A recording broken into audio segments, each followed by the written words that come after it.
बिस्मिल्लाहिर्रहमानिर्रहीम। आज का जो हमारा टॉपिक है that is acute kidney injury. अब देखिए, आप लोगों की जो किडनी है उसका नॉर्मल काम क्या होता है। उसका काम है कि आपकी बॉडी के अंदर जो भी नाइट्रोजनस वेस्ट वगैरह होते हैं, लाइक यूरिया वगैरह जो होता है, उसके बाद आपके पास जो है कैरेटीन वगैरह होता है, उनको बॉडी से रिमूव कर देना। तो आपको पता है, अगर एक बंदा जो है वो काम कर रहा है तो जाहिर सी बात है वो अपना काम करेगा। लेकिन एक बंदा काम नहीं कर रहा तो उसका वो अपना काम नहीं कर सकेगा। मींस कि अगर आपकी जो किडनीज हैं वो काम कर रही थी तो वो क्या कर रही थी, वो आपकी बॉडी से यूरिया को इधर से एक्सक्रीट करवा रही थी, यूरिन का पार्ट बना रही थी। उसके बाद आपकी बॉडी के अंदर जो भी कैरेटीन वगैरह होता था, इसको वो आपकी बॉडी से रिमूव करवा रही थी। अब इसकी थोड़ी सी मैं आपको हिस्ट्री मतलब पीछे की ना बेस बनाना चाहूंगा। ये यूरिया जो है ये कहाँ से आता है। देखिए, आप लोग जो है वो प्रोटीन्स खाते हो, आप लोग मतलब खाना वगैरह खाते हो, उसके अंदर गोश्त होता है, प्रोटीन्स खाते हो। अब वो वाली जो प्रोटीन्स हैं वो टूटती हैं तो उनसे अमाइनो एसिड्स बनते होते हैं। ये अमाइनो एसिड्स आपकी बॉडी के अंदर एब्जॉर्ब हो जाते होते हैं। ये वाले जो अमाइनो एसिड्स हैं ये पहुंच जाते हैं आपके लिवर के अंदर। लिवर के अंदर क्या किया जाता है कि ये वाले जो अमाइनो एसिड्स हैं इनको तोड़ दिया जाता है, और इनसे क्या है कि इनसे आगे आप लोगों का अमोनिया बन जाता होता है। अब ये वाला जो अमोनिया है ना, ये अगर आपकी बॉडी के अंदर रहेगा तो ये आपकी बॉडी के लिए टॉक्सिक होता है। तो इसको क्या किया जाता है, इसको कन्वर्ट कर दिया जाता है यूरिया के अंदर। अब ये वाला जो यूरिया ना ये पहुंच जाता है आपकी किडनीज के अंदर, और देन आप लोगों की किडनीज के अंदर ये वाला जो यूरिया होता है इसको हम बॉडी से यूरिन का पार्ट मतलब एक्सक्रीट कर देते हैं, ये आपके यूरिन का पार्ट बन जाता होता है।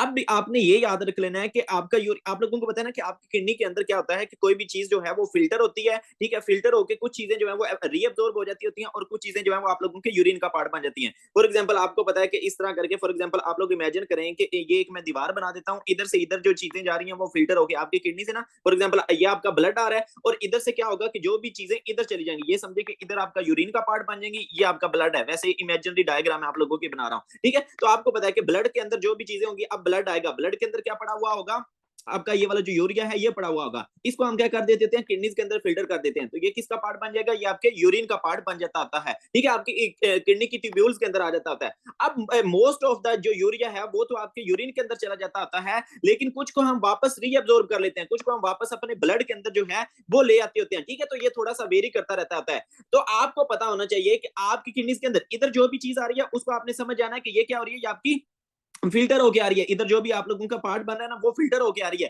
देन क्या है कि उसको हम रीअब्सॉर्ब भी कर सकते हैं। तो आपने याद रख लेना है कि आपके ब्लड के अंदर जो यूरिया किडनीज के अंदर आता है वो जो फिल्टर हो जाता है उसमें से तकरीबन 40 से 50% को हम वापस रीअब्सॉर्ब कर लेते होते हैं, वापस आपने ब्लड का जो है वो पार्ट बना लेते होते हैं, ठीक है। तो एक तो ये आपका कंसेप्ट बन गया यूरिया के बारे में कि ये आया कहां से था, और देन ये कितना जो है वो एक्सक्रीट होता है, कितना रीअब्सॉर्ब हो जाता होता है। देन हम बात करना चाहेंगे कैराटनीन की। अब देखिए, ये वाला जो कैराटिन है ये आपके मसल्स के अंदर बनता होता है।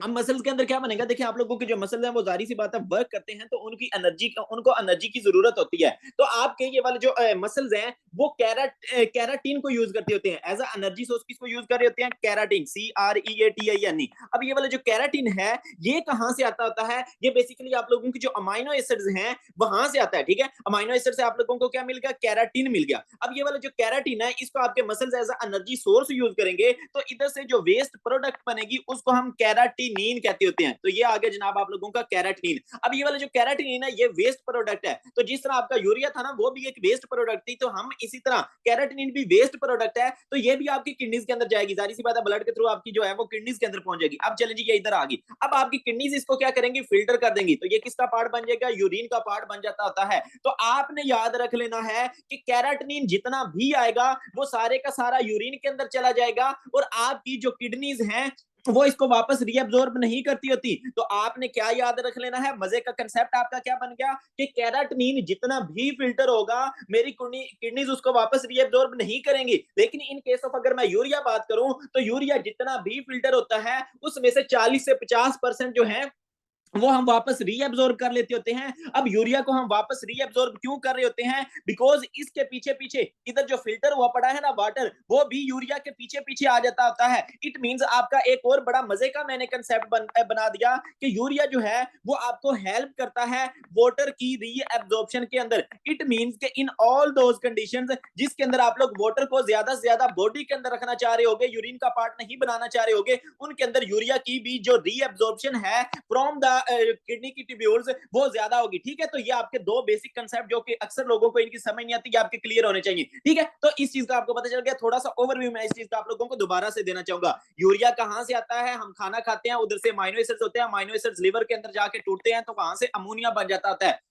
अब ये वाला जो अमोनिया है ये देन यूरिया साइकिल से गुजरता होता है और वहां से यूरिया बन जाता होता है। अमोनिया भी आपकी बॉडी के लिए टॉक्सिक है, यूरिया भी आपकी बॉडी के लिए टॉक्सिक होता है। तो मतलब लेकिन अमोनिया जो है वो बहुत ज्यादा टॉक्सिक होता है, तो इस वजह से हम इसको यूरिया की फॉर्म के अंदर कन्वर्ट करते हैं। देन ये यूरिया आपकी किडनीज के अंदर जाता है, किडनीज इसको एक्सक्रीट करवा देती होती हैं, ठीक है। लेकिन कुछ को रीअब्सॉर्ब भी कर लेती हैं। क्यों रीअब्सॉर्ब करती हैं? बिकॉज इसके पीछे पीछे जो है वो वाटर भी आता होता है, तो ठीक है, ये आपको वाटर की रीअब्सॉर्प्शन के अंदर हेल्प कर रहा होता है। देन आपका एक और वेस्ट प्रोडक्ट होता है जो कि मसल्स के अंदर जब मेटाबॉलिज्म होता है तो तब बनता है। मसल्स कैराटीन को as a energy source use करते हैं। ये कैराटीन कहां से आता है? ये आपके अमाइनो एसिड से आता है, ठीक है। तो मसल्स कैराटीन को as a energy source use करते होते हैं और उसका जो वेस्ट प्रोडक्ट बनता है दैट इज कैराटीन। तो ये जो कैराटीन है ये वेस्ट प्रोडक्ट है, तो आपकी बॉडी इसको बॉडी से निकालना चाह रही होती है। तो ये काम कौन कर रहा होता है? ये आपकी जो किडनीज है ये काम कर रही होती हैं। किडनीज के अंदर जो भी कैराटीन आता है इसको फिल्टर करके यूरिन का पार्ट बना दिया जाता है और इसको वापस रीअब्सॉर्ब नहीं किया जाता, और ये सारे का सारा जो है वो आपके यूरिन के अंदर चला जाता होता है। इट मींस एक और अपना कंसेप्ट बना लें, इट मींस के जितने मसल ज्यादा होंगे इट मींस के वो उतनी एनर्जी ज्यादा यूज करेंगे। ऐसा ही है कि नहीं है? इट मींस के उनके अंदर उतना ही कैराटीन जो है वो ज्यादा होगा। इट मींस के उनके अंदर उतना ही कैराटीन जो है वो ज्यादा प्रोड्यूस होगा। दोबारा से मैं इसी पॉइंट को रिवाइज करवाना चाहूंगा। आपका क्या कंसेप्ट बन चुका है कि एक बंदा है उसके अंदर मसल ज्यादा है, मसल ज्यादा है तो वो एनर्जी सोर्स को ज्यादा यूज करेंगे ना। ऐसे ही एक बंदा है तो वो ज्यादा रोटी खाएगा, अगर मोटा बंदा है मतलब उसके मसल ज्यादा है। अगर एक मेरे जैसा लीन बंदा है तो वो कम रोटी खाएगा। तो इसी तरह अगर आपके अंदर मसल ज्यादा है इट मींस कि आपका जो कैराटीन है वो भी आपको ज्यादा चाहिए होगा। इट मींस कि उस बंदे के अंदर कैराटीन भी ज्यादा होगा। जब उसके मसल ज्यादा से ज्यादा कैराटीन को यूज करेंगे तो वेस्ट प्रोडक्ट भी ज्यादा यूज बनेंगे, मींस के जो कैराटीन है वो भी ज्यादा बनेगा। ठीक हो गया?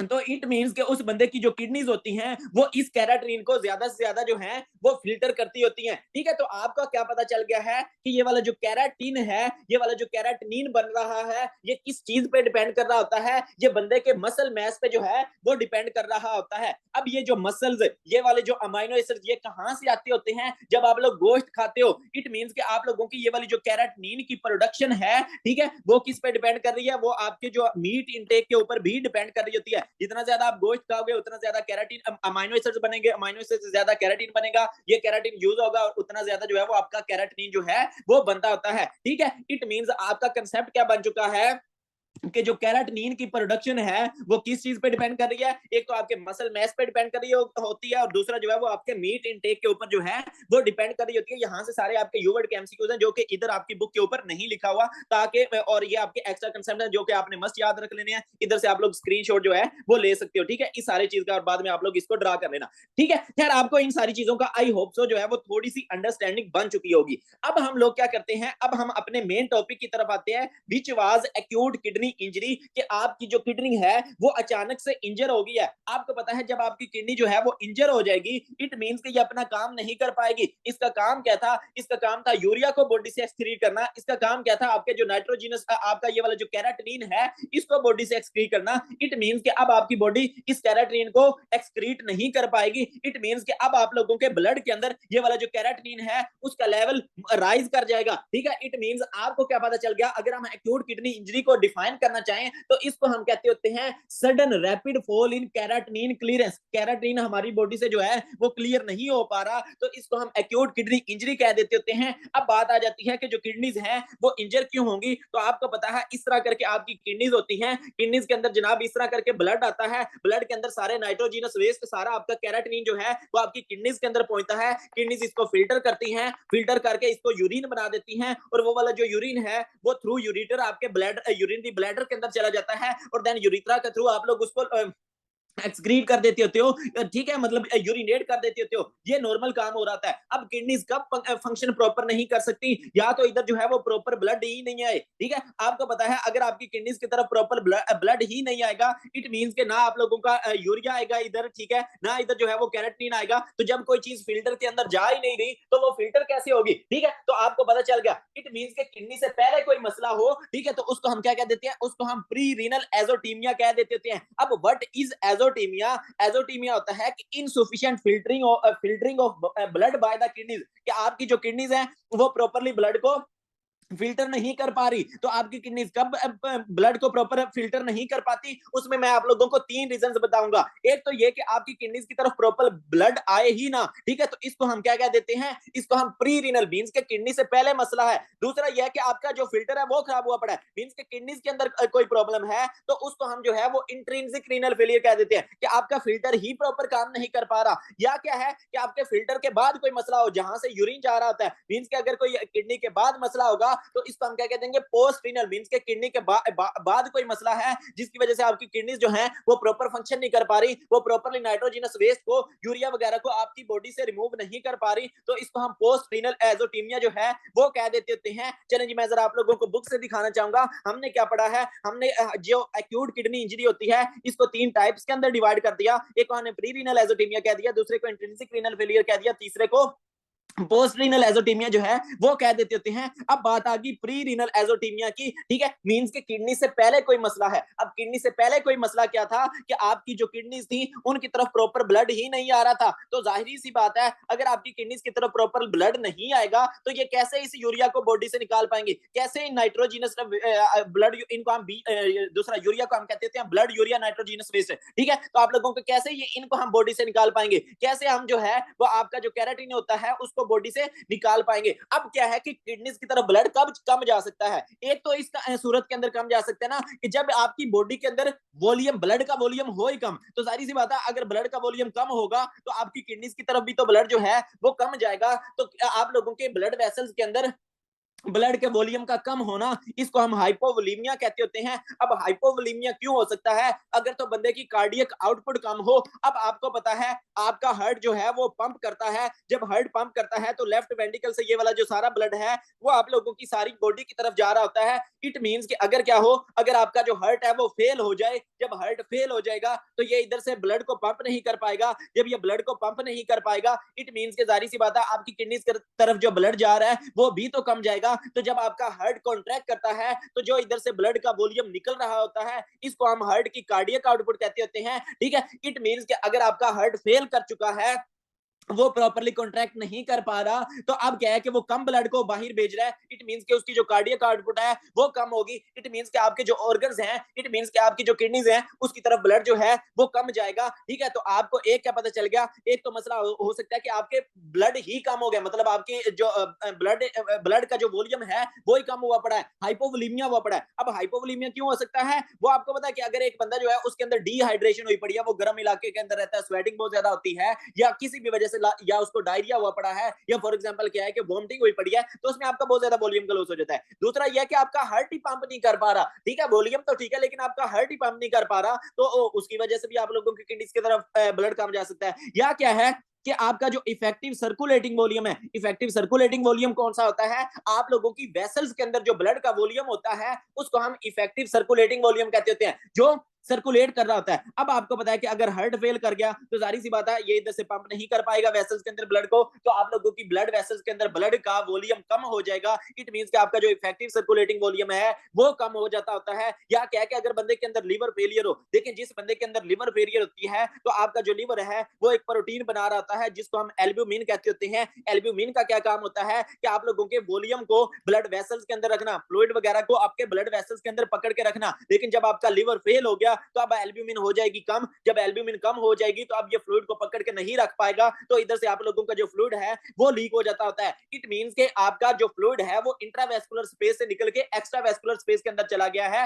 लेकिन आप लोगों की जो वेसल्स हैं वहां पे वॉल्यूम क्या हो गया है, कम हो गया, ठीक है। इट मींस कि आपका जो इफेक्टिव सर्कुलेटिंग वॉल्यूम है जो कि ब्लड वेसल्स के अंदर सर्कुलेट कर रहा था वो कम हो चुका है, ठीक है। तो जारी सी बात है वेसल्स के अंदर वॉल्यूम कम, तो जारी सी बात है आप लोगों की जो किडनीज है उसकी तरफ जो वॉल्यूम है वो कम जाएगा, ठीक है। तो ये सारी रीजन आ जाती हैं जिसकी वजह से आपकी किडनीज की तरफ ब्लड जो है वो कम जा सकता है। कौन कौन सा, या तो आपके अंदर हाइपोवोलीमिया हो जाए, या कार्डियक आउटपुट कम हो जाए, या आपका इफेक्टिव सर्कुलेटिंग वॉल्यूम जो है वो कम हो जाए, ठीक है। तो ये सारी प्रॉब्लम जो है वो हो सकती हैं। हाइपोवोलीमिया के अंदर मैंने आप लोगों को बता दिया, या बंदे को वोमिटिंग हो, या बंदे को जनाब डायरिया हो, या जो उधर यू वर्ड के अंदर एक इस तरह का एमसीक्यूज आया हुआ था, वो कहता है कि एक बंदा बीमार है, जब बंदा बीमार होता है ना तो उसको एनोरेक्सिया होता है। एनोरेक्सिया का मतलब होता है कि बंदे को भूख नहीं लगती, जब उस बंदे को भूख नहीं लगती तो वो कोई ना कोई चीज खाएगा ना कोई पिएगा, तो जब बंदा वो ना कोई चीज खाएगा ना कोई चीज पिएगा तो जाहिर सी बात है उसके अंदर वॉल्यूम कम हो जाएगा, हाइपोवोलेमिया हो जाएगा, किडनीज की तरफ ब्लड कम जाएगा, तो आपका क्या हो सकता है, प्री रीनल एजोटीमिया जो है वो होने के उसके अंदर प्रॉब्लम मतलब होने के जो चांसेस हैं वो होते हैं। ठीक है, इस चीज का आप लोगों को पता चल गया। देन मजीद यहाँ से जो एमसीक्यूज आया हुआ था वो ये था कि अगर एक बंदा है और उसके अंदर कार्डियक आउटपुट पहले ही कम हुई पड़ी है, उसके अंदर जनाब हार्ट फेलियर हुई पड़ी है, ठीक है, एक पेशेंट है और उसके अंदर जो हार्ट फेलियर हुई पड़ी है, अब उसके अंदर आपने जो है वो एनएसएड्स यूज नहीं करनी। ठीक है, एक बंदा है उसके अंदर पहले ही कार्डियक आउटपुट कम हुई पड़ी है, पहले ही किडनीज की तरफ ब्लड जो है वो प्रॉपरली नहीं जा पा रहा, तो उस वाले बंदे के अंदर आप लोगों ने जो है वो एनएसएड्स का इस्तेमाल नहीं करना होता। आप लोगों ने एनएसएड्स का इस्तेमाल क्यों नहीं करना होता, अब इस चीज को समझाने के लिए मैं आप लोगों को जरा यू वर्ड की डायग्राम की तरफ लेके जाना चाहूंगा। ठीक है, अब देखिए आपके पास जो है वो प्रोस्टाग्लैंडिन्स होते हैं, आपकी बॉडी के कहलें कि सिग्नलिंग मॉलिक्यूल्स होते हैं जिनको हम प्रोस्टाग्लैंडिन्स कहते होते हैं। अब वो वाले जो प्रोस्टाग्लैंडिन्स हैं वो क्या करते हैं कि वो एफरेंट आर्टरियोल को डायलेट कर देते होते हैं। आपको पता है किडनीज की तरफ जो ब्लड लेके ग्लोमेरुलस की तरफ जो ब्लड आर्टरी लेके आ रही होती है, आर्टरियोल लेके आ रहा होता है, उसको हम एफरेंट आर्टरियोल कहते हैं, और जो इधर से ब्लड को वापस लेके जा रहा होता है, मतलब इधर से निकल आता है, उसको हम इफरेंट आर्टरियोल कहते हैं। इट मींस कि अगर ये वाला जो पाइप है ये डायलेटेड होगा तो उस केस में आपकी किडनीज की तरफ, आपके ग्लोमेरुलस की तरफ जो है वो ज्यादा से ज्यादा ब्लड आएगा। ठीक है, ऐसा ही है कि नहीं है कि आपके ग्लोमेरुलस की तरफ ज्यादा से ज्यादा ब्लड आएगा। अब एफरेंट आर्टरियोल्स को कौन डायलेट करके रखता है, आपके जो प्रोस्टाग्लैंडिन्स हैं वो इन एफरेंट आर्टरियोल्स को डायलेट करके रखते हैं। लेकिन अगर क्या हो, अगर आप लोग उस बंदे को एनएसएड्स दे दो, non steroidal anti inflammatory drugs दे दो, अब ये आपकी बड़ी कॉमनली यूज है, अक्सर आपने भी यूज की होगी, इसमें आप लोगों की आइबुप्रोफिन आ जाती है जिसको हम ब्रूफन कहते होते हैं, इसमें आपकी आइबुप्रोफिन आ गई, इसमें आपकी नेप्रोक्सिन आ गई, ठीक है, इसमें आप लोगों का इंडोमेथासिन आ गया, इसमें आप लोगों का डाइक्लोफिनेक सोडियम आ गया, इसमें आपका पिरोक्सिकैम आ गया, इसमें आपका कीटोरोलैक आ गया। ठीक है, तो ये काफी सारी एनएसएड्स है जो कि कॉमनली यूज हो रही होती हैं। तो अगर आपने इनको दिया तो ये क्या करेंगी, ये प्रोस्टाग्लैंडिन्स को इनहिबिट कर देंगी। जब आपके प्रोस्टाग्लैंडिन्स जो हैं वो इनहिबिट हो जाते होते हैं तो उस केस में अब बताओ आपका एफरेंट आर्टरियोल डायलेट होगा, सर जी नहीं डायलेट होगा। अब बताओ आप लोगों की किडनीज की तरफ ब्लड ज्यादा जाएगा या कम जाएगा, सर जी कम जाएगा, बिकॉज ये वाला जो आर्टरियोल है ये क्या कर जाएगा, कॉन्स्ट्रिक्ट कर जाएगा। ठीक है, जिस तरह आप देख सकते हैं कि अब ये जो है वो इस हालत के अंदर आगे कॉन्स्ट्रिक्ट हो गया है। ठीक है, तो एक तो बंदे के अंदर पहले ही हार्ट फेलियर हुआ पड़ा था, या पहले ही वॉल्यूम कम था, एक तो पहले ही ब्लड कम जा रहा था, ऊपर से आपने और एनएसएड्स दे दिए तो उसकी आप जो है ब्लड आपने मजीद कम कर दिया उसकी किडनीज की तरफ। ठीक है, इट मींस आपको क्या पता चल गया कि वो बंदा जिसके अंदर प्री रीनल एजोटीमिया होने के चांसेस हो, उसके अंदर हाइपोवोलेमिया हो या कार्डियक आउटपुट कम हो या उसका इफेक्टिव सर्कुलेटिंग वॉल्यूम कम हो, तो उस बंदे के अंदर आपने एनएसएड्स नहीं देने होते। अगर आप दोगे तो उसके किडनी के डैमेज होने के चांसेस को आप लोग जो है वो मजीद इंक्रीज कर देते होते हो। ठीक है, तो ये आपका बड़ा इंपॉर्टेंट कंसेप्ट है, बिकॉज ये आपकी क्लिनिकल लाइफ के लिहाज से बड़ा इंपॉर्टेंट है कि कौन से लोगों के अंदर आपने ये वाली जो एनएसएड्स है वो नहीं देनी होती। ठीक हो गया, तो आई होप आपको इस चीज की समझ लग चुकी होगी। देन आ जाता है कि अब इसके अंदर होता क्या है प्री रीनल एजोटीमिया के अंदर, तो वो मैं आप लोगों को पहले ही बता चुका हूं कि आपकी जो किडनीज हैं उनकी तरफ ब्लड फ्लो कम जाएगा। जब ब्लड कम जाएगा तो जाहिर सी बात है फिल्ट्रेशन भी कम होगी, तो आपकी जो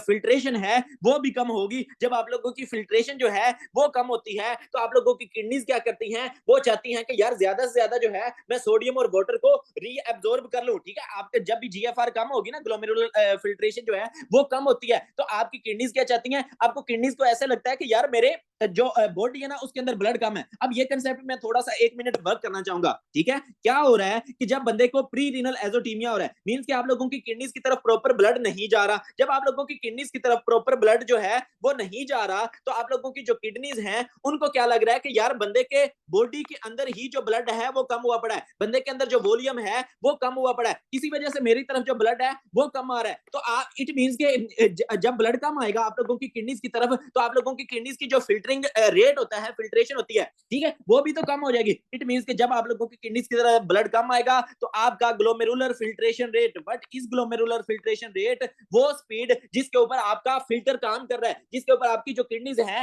वो फिल्ट्रेशन कर रही है, उसको हम ग्लोमेरुलर फिल्ट्रेशन रेट कहते हैं। आपको पता है ज्यादा पानी फिल्टर के अंदर आएगा तो वो उसको ज्यादा फिल्टर करेगा, अगर कम आएगा तो वो उसको कम फिल्टर करेगा। अब कम ब्लड आ रहा है किडनीज की तरफ तो उसका जीएफआर जो है वो कम हो जाता है। तो आपका ये वाला जो फिल्टर है ये सियाना है, इसको पता चल जाता है कि यार बॉडी के अंदर जो है वो ब्लड कम हुआ पड़ा है, वॉल्यूम कम हुआ पड़ा है, इसी वजह से मेरी तरफ कम आ रहा है, इसी वजह से मेरा जो जीएफआर है वो कम हुआ पड़ा है। तो वो क्या करती है कि वो चीजों को फिल्टर तो करती है लेकिन क्या करती है कि ज्यादा से ज्यादा जो है वो रीअब्सॉर्ब कर लेती है। ठीक है, तो इधर क्या होगा कि आपकी जो फिल्ट्रेशन है वो तो इधर से कम हो जाएगी ताकि क्या है कि ज्यादा से ज्यादा चीजें आप लोगों के दूसरा इधर ब्लड के अंदर रहे। देन दूसरा काम ये होता है कि जो चीजें आप लोग फिल्टर करके इधर ट्यूब्यूल्स के अंदर भेज रहे थे यूरिन का पार्ट बनाना चाह रहे थे, उनको भी आप लोग ज्यादा से ज्यादा वापस रीअब्सॉर्ब कर लेते होते हो। खास तौर पे अगर मैं कहूं तो हम इधर जो फिल्टर करके भेज रहे होते हैं ना किडनी की ट्यूब्यूल्स के अंदर, आप लोग इमेजिन करें कि ये आप लोग ब्लड के थ्रू फिल्टर कर रहे थे, क्या चीज फिल्टर करके इधर भेज रहे थे, यूरिन का पार्ट बनाना चाह रहे थे, आप लोग सोडियम को भेज रहे थे, आप लोग जो है वो वाटर को भेज रहे थे, आप लोग जो है वो यूरिया को भेज रहे थे। लेकिन आपको क्या पता चला है कि यार बंदे के अंदर ना वॉल्यूम कम हुआ पड़ा है, इसी वजह से मेरा जो जीएफआर है वो कम हुआ पड़ा है। तो आपके जो किडनीज है वो थोड़ा सा सियाना काम करती हैं, वो इसको दोबारा से रीअब्सॉर्ब कर लेती हैं। तो ये सोडियम को दोबारा से रीअब्सॉर्ब कर लेंगी। जब आपका सोडियम दोबारा से रीअब्सॉर्ब होगा तो इसके पीछे पीछे वाटर भी आ जाएगा, ठीक है, तो कुछ वाटर इसके पीछे पीछे आ जाएगा। देन दूसरा काम क्या होगा कि आपका यूरिया को भी आपकी किडनी जो है वो वापस रीअब्सॉर्ब करेंगी, और यूरिया के पीछे भी वाटर जो है वो आ जाता होता है। इट मींस आपको क्या पता चल गया कि जब बंदे के अंदर प्री रीनल एजोटीमिया होता है तो उसकी किडनीज क्या करती होती हैं, वो ज्यादा ज्यादा वाटर की, वो ज्यादा ज्यादा सोडियम की, वो ज्यादा ज्यादा जो है वो यूरिया की रिटेंशन करती हैं, ताकि मेरे अंदर जो वॉल्यूम पड़ा हुआ है एटलीस्ट वो तो रहे, उसको तो ना मैं गटर के अंदर भेज दूं, उसको तो ना मैं यूरिन का पार्ट बना दूं। तो यहां से ही हमारा आगे सारा कंसेप्ट निकलेगा कि जब आप लोगों की किडनीज की तरफ जो ब्लड फ्लो है वो कम हुआ तो क्या हुआ कि आपका जीएफआर कम हो गया, जिसकी वजह से आपने किडनीज ने क्या चाहा कि मैं ज्यादा सोडियम वाटर की और यूरिया की जो है वो रिटेंशन कर रहा हूं। बेसिकली आप लोगों की जो किडनीज है वो वाटर को बचा के रखना चाह रही थी। अब क्या है कि आपकी जो किडनीज है वो ज्यादा ज्यादा वाटर की रिटेंशन कर रही है। इट मींस कि आपका जो यूरिन है वहां पे जो वाटर है वो क्या जा रहा है जनाब, कम जा रहा है, ठीक है। तो जब आप लोगों का वाटर कम जाएगा इट मींस कि आप लोगों का जो यूरिन होगा उसके अंदर क्या होगा कि वो ज्यादा ओस्मोलर होगा, तो यूरिन की जो ओस्मोलैरिटी है वो इंक्रीज हो जाती होती है। आपको पता है ना कि कोई भी सॉल्यूशन हो उसके अंदर वाटर अगर ज्यादा हो तो वो सॉल्यूशन डाइल्यूट होता है, ठीक है, वो वाला जो डाइल्यूट सॉल्यूशन होता है उसकी ओस्मोलैरिटी जो है वो कम होती है। जबकि अगर एक सॉल्यूशन जो है वो कंसंट्रेटेड हो, मींस के जिसके अंदर जो वाटर है वो कम हो, तो उसकी जो ओस्मोलैरिटी है वो ज्यादा होती है। तो अब आपको पता है ये बंदा जिसके अंदर प्री रीनल एजोटीमिया है उसके अंदर क्या है, उसके यूरिन के अंदर वाटर कम है। इट मींस के ये वाला जो सॉल्यूशन बनेगा यूरिन वाला दैट इज कंसंट्रेटेड सॉल्यूशन, उसके अंदर वाटर कम होगा लेकिन सोल्यूट्स ज्यादा होंगे। तो सोल्यूट्स का एक सॉल्यूशन के अंदर ज्यादा होना, वाटर का कम होना, इट मींस कि आपकी जो ओस्मोलैरिटी है वो ज्यादा है। तो इस बंदे की जो ओस्मोलैरिटी है यूरिन की वो आप लोगों को मोर देन 500 मिलियोस्मोल पर केजी मिल रही होगी। देन आपको पता चल गया कि इस बंदे का जो यूरिन होगा उसके अंदर सोडियम कम होगा, बिकॉज आपकी किडनीज क्या कर रही थी, ज्यादा ज्यादा सोडियम की रिटेंशन कर रही थी। तो इस बंदे के यूरिन के अंदर आपको जो सोडियम है वो लेस देन 20 मिली इक्विवेलेंट पर लीटर मिल रहा होता है। देन आपका जो फ्रैक्शनल एक्सक्रीशन ऑफ सोडियम होती है, फ्रैक्शनल एक्सक्रीशन ऑफ सोडियम का क्या मतलब है, मैंने आपको क्या बताया था कि इधर आपका ब्लड के अंदर जो है वो सोडियम आ रहा होता है, तो आपकी किडनीज क्या करती हैं, इसको पहले फिल्टर कर देती हैं, ठीक है, यूरिन का पार्ट बनाना चाह रही होती हैं, ठीक है, तो इन्होंने इधर भेज दिया। लेकिन देन ये क्या सोचती हैं कि यार मैं अगर सोडियम को भेज दूंगी तो मेरा तो साथ में वाटर भी चला जाएगा, तो बहुत ज्यादा लॉस हो जाएगा। तो आपकी किडनीज क्या करती हैं, इस सोडियम को वापस से रीअब्सॉर्ब कर लेती हैं और इसके पीछे पीछे जो है वो वाटर भी आ जाता है, ठीक है, तो ये काम हो रहा होता है। तो इस बंदे के अंदर आपको पता है कि आपकी जो किडनीज क्या कर रही हैं, ज्यादा से ज्यादा इस सोडियम की रिटेंशन कर रही हैं। तो फ्रैक्शनल एक्सक्रीशन ऑफ सोडियम आप लोग लिख लें, that is amount of filtered sodium that is excreted. तो उसको हम क्या कहते हैं, fractional excretion of sodium. What is fractional excretion of sodium, that is amount of sodium that is excreted. तो आपको पता है प्री रीनल एजोटेमिया के केस के अंदर आपकी जो किडनीज है वो सोडियम को एक्सक्रीट नहीं कर रही, बहुत कम एक्सक्रीट कर रही हैं। अगर फॉर एग्जांपल इधर से 100 सोडियम भेज रही हैं तो वो तकरीबन 100 के 100 को या 99.5 को जो है वो वापस रीअब्सॉर्ब कर लेती हैं। सिर्फ 0.5 सोडियम को जो है वो यूरिन के अंदर जाना देती हैं, ठीक है। इट मींस आपको पता चल गया कि इस बंदे के अंदर फ्रैक्शनल एक्सक्रीशन ऑफ सोडियम जो है वो आप लोगों को लेस देन 1% मिल रही होती है। देन आपके पास आ जाता है सीरम, मींस के ब्लड के अंदर ब्लड यूरिया नाइट्रोजन और कैराटीन की रेशो, ठीक है।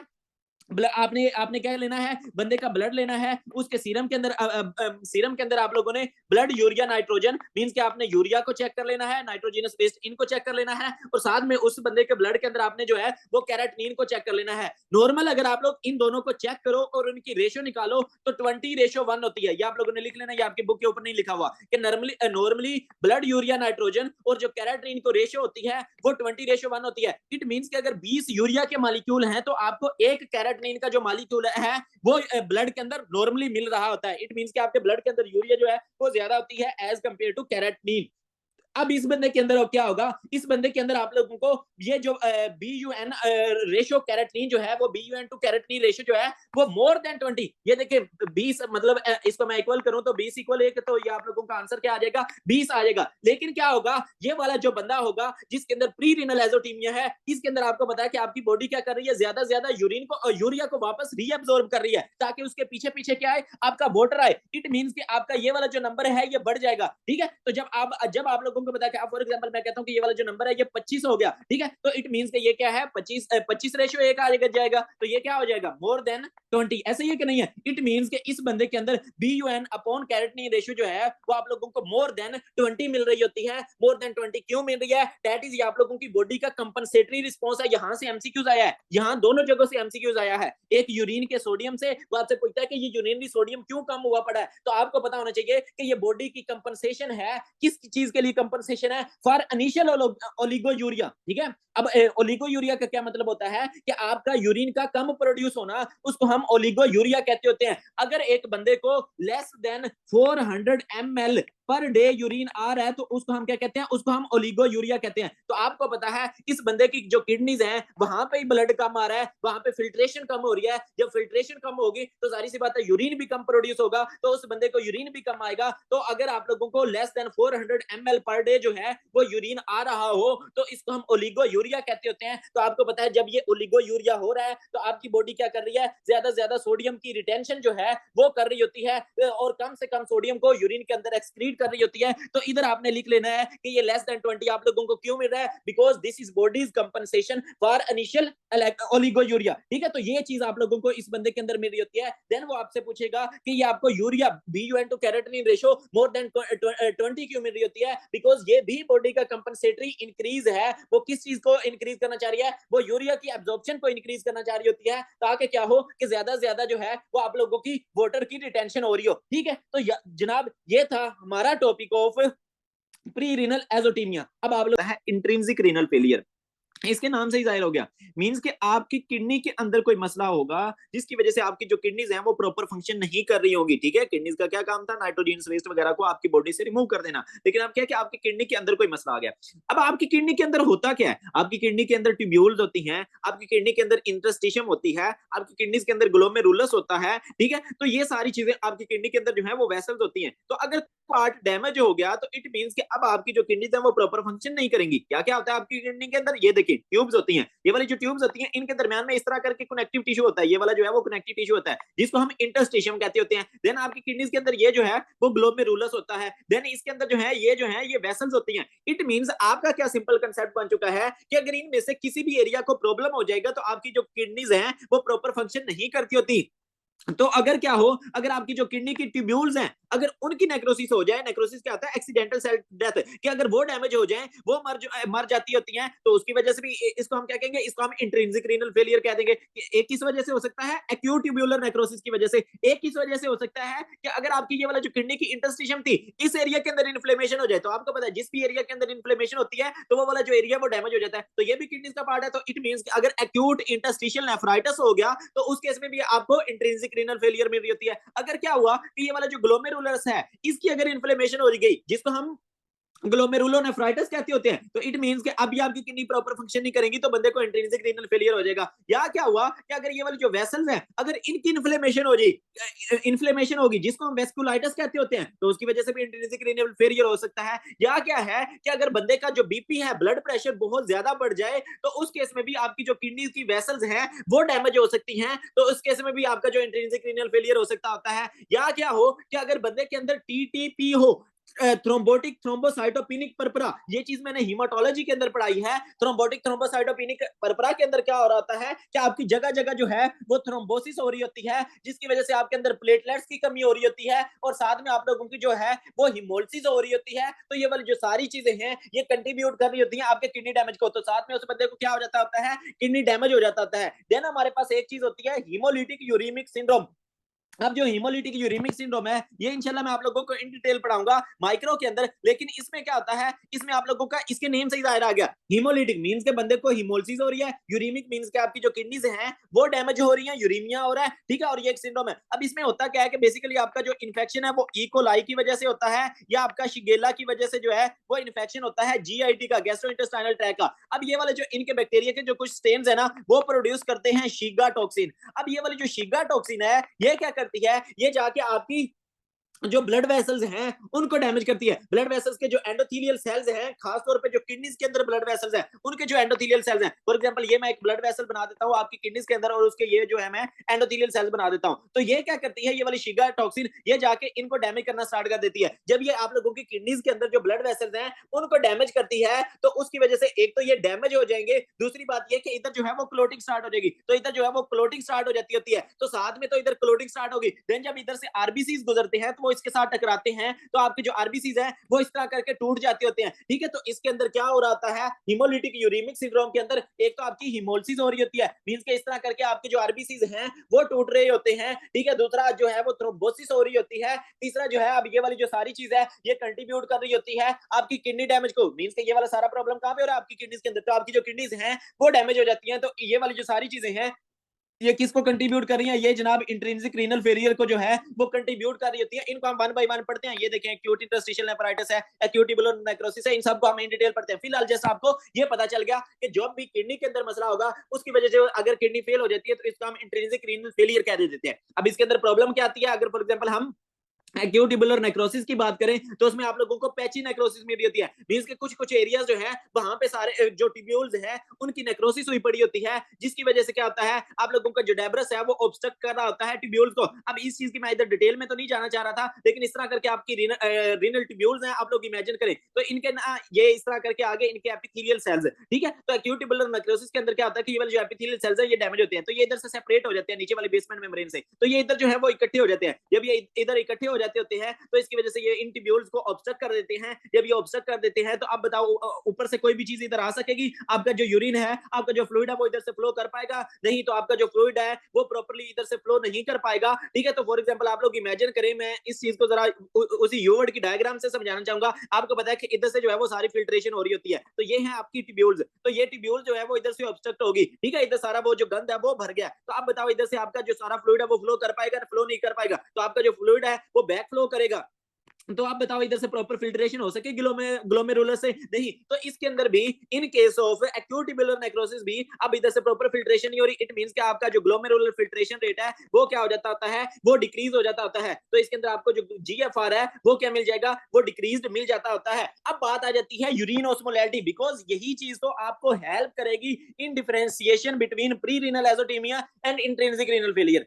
अब देखें, अगर आप लोग जरा अपना कंसेप्ट दौड़ाए ना, तो क्या हो रहा था, प्री रीनल एजोटीमिया के अंदर आपकी किडनीज प्रॉपर काम कर रही थी, बस उधर जो मटेरियल आ रहा था, मींस के जो गंदा पानी आ रहा था, मींस के जो गंदा क्या कहते हैं ब्लड आ रहा था वो ही कम आ रहा था, तो उन्होंने जारी सी बात है जो फिल्टर है वो भी कम करना था। लेकिन इंट्रिंसिक रीनल फेलियर के अंदर क्या हो रहा है कि ब्लड तो प्रॉपर आ रहा होगा, लेकिन क्या हो रहा होगा कि आपकी जो किडनीज हैं वो डैमेज हो चुकी हैं, तो अब वो उस ब्लड को प्रॉपरली जो है वो फिल्टर नहीं कर पा रही होंगी, ठीक है। तो और ना ही प्रॉपर जो है वो रीअब्सॉर्ब कर पा रही होंगी, तो अब क्या होगा, अब इस बंदे की जो यूरिन की ऑस्मोलैरिटी होगी वो आप लोगों को क्या मिल जाएगा, वो काफी ज्यादा कम मिल जाती होती है। मींस के आप देखें, आप लोगों की जो किडनीज है वो प्रॉपर काम नहीं कर पा रही, ठीक है। जब वो प्रॉपर काम नहीं कर पा रही तो बताओ, ये फॉर एग्जांपल आप लोग इमेजिन कर लें कि ये इधर आपका ब्लड है और ये इधर यूरिन वाली साइड है, ठीक है। तो अब क्या है कि इधर से उन्होंने फिल्ट्रेशन तो कर दिया, लेकिन इधर से ये वाला जो वाटर है उसको वापस रीअब्सॉर्ब नहीं कर पा रही। तो आप बताओ वाटर सारा किसका पार्ट बन जाएगा, आपके यूरिन का पार्ट बन जाएगा। तो आपका यूरिन जो होगा वो क्या होगा, उसके अंदर वाटर ज्यादा होगा, वो काफी ज्यादा डाइल्यूट होगा, ठीक है। तो डाइल्यूटेड यूरिन की जो ऑस्मोलैरिटी होती है वो क्या होती है, कम होती है। इट मींस कि इसकी जो ऑस्मोलैरिटी होगी वो आप लोगों को लेस देन 350 मिल जाती होती है। क्यों मिल रही है यूरिन की ऑस्मोलैरिटी कम, बिकॉज मेरा जो है वो ज्यादा से ज्यादा वाटर जो है वो यूरिन के अंदर जा रहा है, मैं उसको वापस रीअब्सॉर्ब नहीं कर पा रहा। अब इधर से जो आप लोगों ने सोडियम को फिल्टर किया था वो सोडियम भी आप लोग वापस रीअब्सॉर्ब नहीं कर पाओगे, तो ये वाला जो सोडियम है ये भी आपके यूरिन के अंदर जाएगा। इट मींस कि आप लोगों को यूरिन के अंदर जो सोडियम है वो भी ज्यादा मिल रहा होगा, तो मोर देन 40 मिली इक्विवेलेंट पर लीटर आप लोगों को यूरिन के अंदर सोडियम मिल रहा होता है। देन क्या है कि fractional excretion of sodium means के वो सोडियम जो कि आप लोगों ने इधर से फिल्टर किया था उसमें से कितना जो है वो यूरिन का पार्ट बना। तो आपको पता है आपने जो इधर से फिल्टर किया था उसमें काफी ज्यादा जो है वो यूरिन का पार्ट बन जाता है, आप इसको प्रॉपरली इधर से रीअब्सॉर्ब नहीं कर पाते। इट मींस कि अब आप लोगों की जो फ्रैक्शनल एक्सक्रीशन ऑफ सोडियम है वो क्या होगी, वो मोर देन 2% होती है।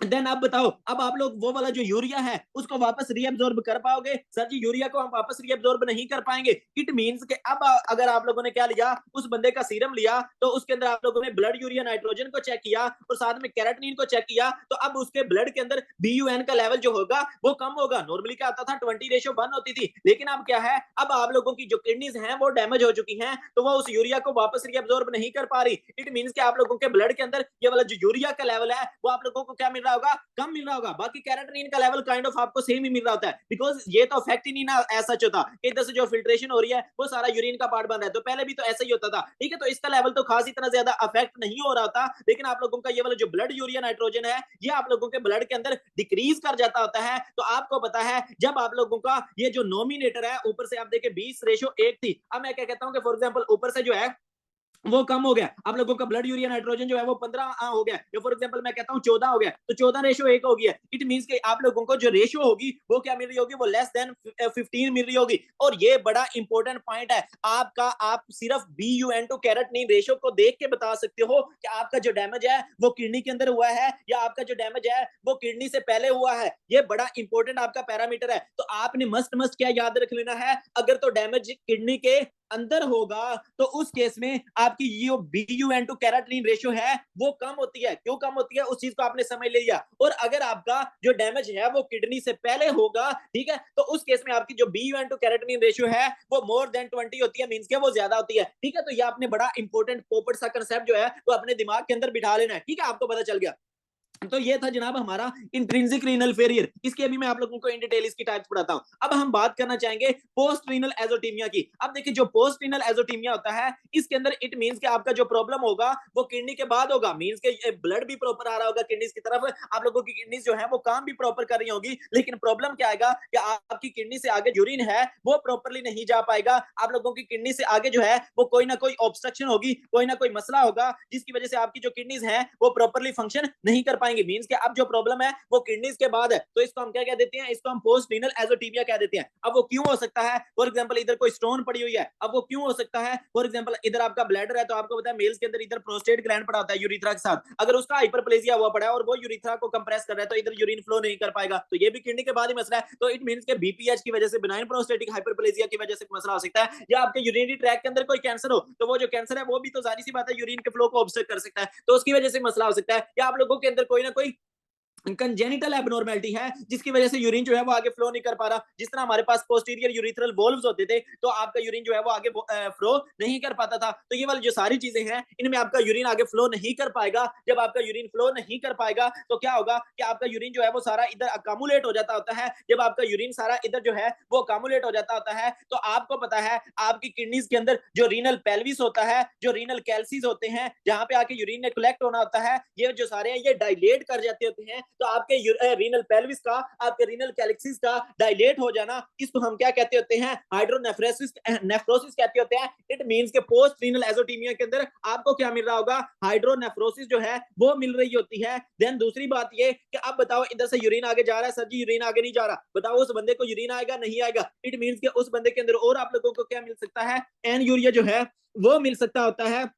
अब आप लोग क्या करवाते होते हो, आप लोग उस बंदे का अल्ट्रासाउंड करवा लेते हो, ठीक है, तो इसको हम इन्वेस्टिगेट टेस्ट ऑफ चॉइस कहा जाता है। तो जब आप लोग अल्ट्रासाउंड करवाओगे तो आपको पता चल जाएगा कि क्या हुआ पड़ा है, आपकी जो रीनल पेल्विस और कैल्सीज है वो डायलेट हुए पड़े हैं, मींस के इस बंदे के अंदर आप लोगों को जो है वो हाइड्रोनेफ्रोसिस मिल रही होती है। ठीक है, तो इस चीज का आप लोगों को पता चल गया। अब बात आ जाती है नीचे वाले जो पैरामीटर्स है, मींस के ये वाले जो नीचे वाले पैरामीटर्स हैं, यूरिन ऑस्मोलैरिटी, यूरिन सोडियम और उसके बाद फ्रैक्शनल एक्सक्रीशन ऑफ सोडियम, उसके बाद सीरम ब्लड यूरिया नाइट्रोजन और कैरेटिन, इसके साथ क्या आएगा, तो ये ना बेसिकली वेरी कर रहे होते हैं। तो इस वजह से हमारा इसको याद रखना इतना ज्यादा जरूरी नहीं है, बिकॉज ये वेरिएशन आ रही होती है। असल में स्टार्ट में क्या होता है, स्टार्ट में आप लोगों का सेम ये इसी तरह प्रेजेंट कर रहा होता है प्री रीनल एजोटीमिया के साथ। स्टार्ट में आप लोगों को यही सेम फाइंडिंग्स जो हैं वो मिल रही होती हैं। अब मैं आप लोगों का क्या कंसेप्ट बनाना चाह रहा हूं कि in case of post renal azotaemia ये जो वैल्यूज हैं ये वेरी कर रही होती हैं, ठीक है। तो इनको याद रखना इतना इंपॉर्टेंट नहीं, लेकिन मैं आपका मजीद कंसेप्ट बनवाना चाहूंगा कि इन केसेस ऑफ अगर आपको एमसीक्यूज आता भी है तो आपको पता होना चाहिए कि जो पोस्ट रीनल एजोटीमिया होता है